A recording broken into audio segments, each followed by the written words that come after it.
Hola, un saludo para todos. Estamos en el episodio número 32 y estamos pasando una parte muy importante que son las bases fundamentales para nuestra iglesia, para nuestra fe, que es la muerte, la sepultura y la resurrección de Jesucristo, que es muy importante conocerlo para nosotros poder saber qué es o en qué es en lo que nosotros creemos y por qué nosotros tenemos nuestra fe sustentada en la resurrección. Veníamos hablando de la muerte y la sepultura de nuestro Señor Jesús y antes de hago un paréntesis para que te suscribas en nuestro canal, para que compartas estos episodios, ahí los vas a tener en la lista de reproducción y le puedes dar para que lo vayas viendo uno por uno. Ya vamos en el episodio número 31, son cortos, y dale también me gusta y si quieres puedes hacer un comentario en el chat. Continuando entonces, cerrando el paréntesis, vamos a darnos cuenta que la muerte de Cristo es muy importante porque es lo que nos puede dar fortaleza y fuerza para nosotros decir que Jesús resucitó. Tenemos que mostrar que Jesús muere, que Jesús ha muerto y nosotros no solo lo sustentamos con las cartas de Pablo y los 4 evangelios, porque podríamos decir que obviamente puede estar viciada la información, pues porque obviamente los cristianos fueron los que lo escribieron, pero no, tenemos varias fuentes externas, romanas, donde podemos hablar de que Jesús realmente ha muerto y que hay otros pensadores o libros en los cuales podemos encontrar que Jesús ha muerto. Hay uno muy importante de Talus, que Talus es un romano que escribe, y hay un escrito y una conversación muy interesante donde se está haciendo la pregunta o se están haciendo de la pregunta del porqué de la oscuridad de la muerte de Jesús. Y eso es algo especial, primero porque muestra que hubo una oscuridad en el día y de que Jesús realmente estuvo en la época y muere. También es en la época del año 33 o 34 después de Cristo. También tenemos a Tácito, que Tácito también es uno de los escritores que nos ha mostrado la historia de Roma y él también hace la mención muy importante de que Jesús fue muerto, del Cristo que fue pasado por un suplicio y que muere en una cruz. Entonces también tenemos esa otra particularidad en la historia que podemos tener. Tenemos a otros como Plinio el Joven, tenemos a Seutonio, que él escribe también más o menos por allá en el año 70 después de Cristo, que los judíos tuvieron que ser separados, los cristianos con los judíos, porque había un problema interno, lo que decía y lo que muestra que Jesús ya había muerto y que ya existían los cristianos. También tenemos uno muy bonito, tenemos también a Luciano y tenemos a Flavio. Tenemos la carta de Pilatos a Tiberio, donde él muestra y habla de la ejecución de Jesús en la cruz. También esta que es muy bonito de Marabar Serapión, que es una carta de un padre a sus hijos, donde les dice que a los sabios hay que respetarles, que no nos vaya a pasar lo que le pasó a Sócrates, a Atenas, cuando mataron a Sócrates, que tuvieron una hambruna muy grande, a los que mataron a Pitágoras, que el pueblo que mata a Pitágoras sufre luego de inundaciones, el mar se entra a la ciudad, y habla que no vaya a ser que les pase como los judíos que fueron sacados de su tierra por matar al rey, a su rey. Entonces siempre hay no solamente tenemos nosotros argumentos de que Jesús ha muerto, de que Jesús vivió, de que Jesús estuvo aquí en la tierra por los evangelios y las cartas de Pablo, sino que también tenemos muchas otras pruebas escritas de personas no cristianas, y no católicos como romanos, que escribieron en la historia y que se puede ubicar a Jesús en la historia y se puede ubicar la muerte de Cristo en esa parte del 33 después de Cristo. Entonces es muy importante, primero, para hablar de la resurrección, es poder demostrar que Jesús existió en la época y que Jesús ha muerto y que fue muerto por Poncio Pilato, porque también lo dice Tácito que Pilatos es quien ejecuta a Jesús en los tiempos de Tiberio. Entonces hay argumentos muy importantes que nos pueden indicar y ubicar a Jesús en el año 33 después de Cristo para mostrar que realmente existió y que fue muerto de una manera trágica. Miren qué bonito es poder demostrar de que todo lo que nosotros tenemos y creemos es algo real, es algo firme, que no es solamente alguien que se escribió en unos evangelios o en la Biblia que tenemos, en el Nuevo Testamento, sino que hay argumentos firmes de que Jesús existió y murió. Y también hay una parte importante donde demostramos que Jesús fue sepultado porque para los romanos, cuando los crucificaban, los dejaban expuestos y ellos no merecían ser sepultados, sino que los dejaban para que los pájaros se los comieran. Pero Herodes y la relación que tenía el rey de Herodes con los romanos, y sobre todo como ellos veían los comportamientos tan radicales que tenían los judíos con su religión, hacían muy importante que permitieran que los judíos sepultaran a todos los que hayan sido crucificados o dados muertos en la crucifixión en el sector de Judea o en el sector de Israel.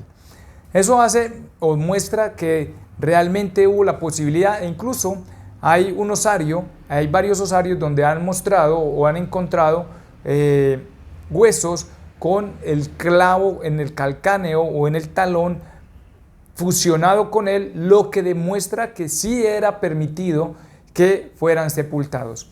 Y la otra parte muy importante era que para los judíos era muy importante en el tiempo en que Jesús muere, que no hubiesen muertos expuestos porque llegaba la Pascua. Era el Sabbat, era el día más importante de los judíos y por lo tanto no debería de haber ningún cuerpo expuesto, fuera quien fuera. Y eso decía que iba a dañar la purificación del día y por eso se les permitía enterrar a sus muertos. También es muy importante entender que José de Arimatea es quien intercede también ante Pilatos para que sea el cuerpo entregado, y que es una parte muy bonita, que Jesús nace en un pesebre y muere y es enterrado en una tumba prestada. Es otro símbolo hermoso de humildad. Y el sepulcro es muy importante para poder demostrar que Jesús realmente muere y que realmente es sepultado y que estuvo allí durante 3 días, que realmente no son 3 días exactos, como habíamos hablado algunas veces, porque Jesús muere un viernes a las 3 de la tarde.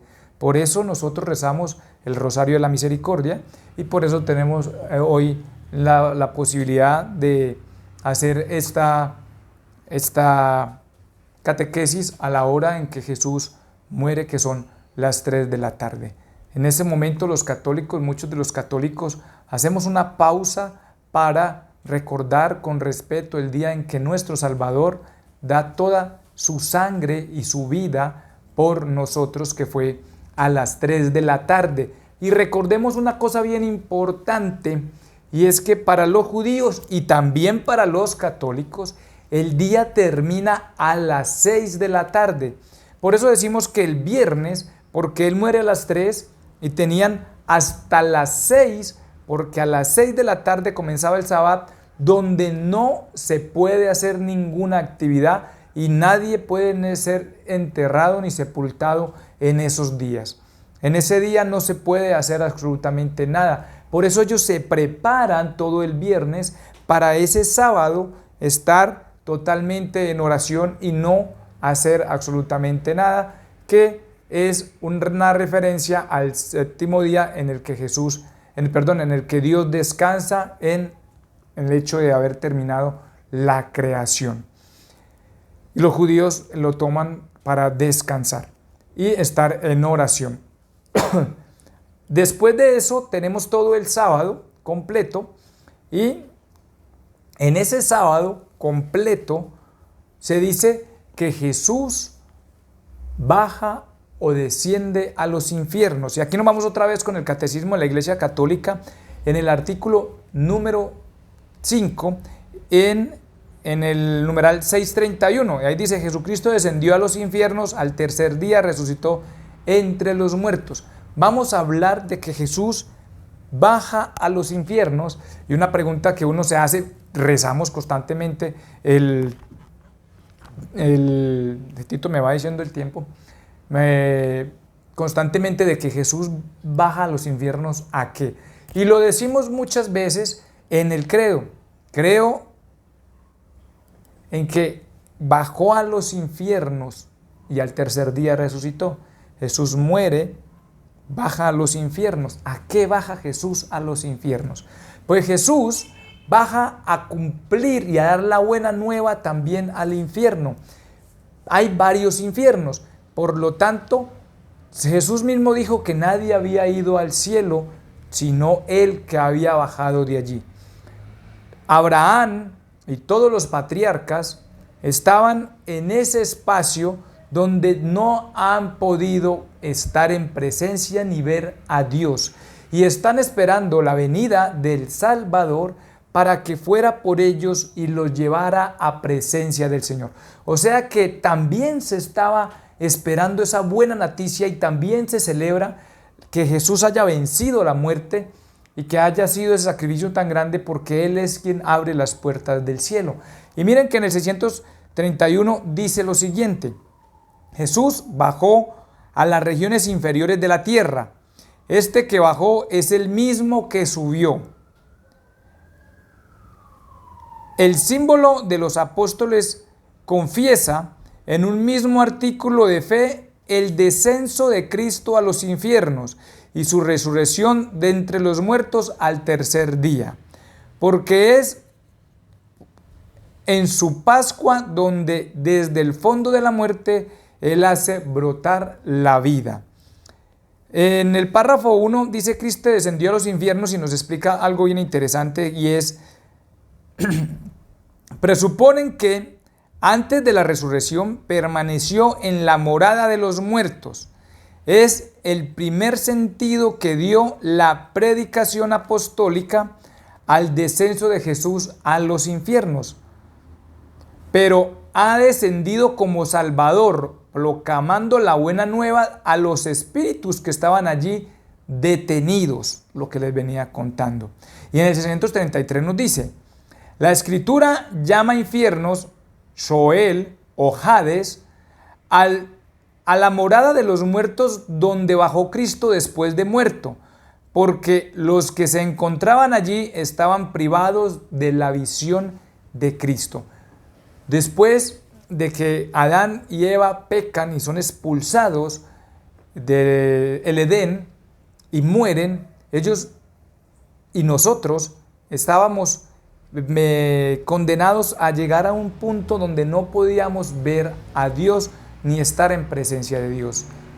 El cielo estaba cerrado para todos nosotros, y por eso Jesús baja por Adán, por Eva, por Abraham, por todos estos patriarcas que están esperando con alegría la llegada de Cristo nuestro Salvador para permitirles reconciliarse con Dios. Miremoslo acá también en ese mismo 633 que dice: son precisamente estas almas santas que esperaban a su liberador en el seno de Abraham, a las que Jesucristo liberó cuando descendió a los infiernos. Jesús no bajó a los infiernos para liberar allí a los condenados, ni para destruir el infierno de la condenación, sino para liberar a los justos que le habían precedido. No fue a cerrar el infierno ni a destruirlo. ni a sacar a los condenados, fue a liberar a los justos, a aquellos que en el Antiguo Testamento habían estado como servidores y profetas de nuestro Señor. Él va a liberar a los justos. Es una cosa importante entender. En el 634 dice: hasta los muertos ha sido anunciada la buena nueva. El descenso a los infiernos es el pleno cumplimiento del anuncio evangélico de la salvación. Es la última fase de la misión mesiánica de Jesús, fase condensada en el tiempo, pero inmensamente amplia en su significado real de extensión de la obra redentora a todos los hombres de todos los tiempos y de todos los lugares, porque todos los que se salvan se hacen partícipes de la redención. Miren en el 335 esta frase tan bonita que dice: Cristo, por tanto, bajó a la profundidad de la muerte para que los muertos oigan la voz del Hijo de Dios y los que la oigan vivan. Jesús, el príncipe de la vida, aniquiló mediante la muerte al Señor de la muerte. Aquí es donde nosotros podemos decir que Jesús ha vencido la muerte, es decir, al diablo, y liberó a cuantos por temor a la muerte estaban de por vida sometidos a esta esclavitud. En adelante, Cristo resucitado tiene las llaves de la muerte y del Hades. Y al nombre de Jesús, toda rodilla se doble en el cielo, en la tierra y en los abismos. Está en Filipenses 2:10. Es muy importante entender que la promesa que había del Redentor, del Mesías, no solamente se esperaba en la tierra, sino que también se estaba esperando en las penumbras, en el abismo, porque nadie había podido subir al cielo, sino quien viene del cielo, que él mismo lo ha dicho. Pero Él es el liberador y baja, y no se pueden imaginar la alegría que debió haberse presentado en el momento en que Él baja por los justos al infierno y sube con ellos al cielo. Por eso Él renace de la muerte.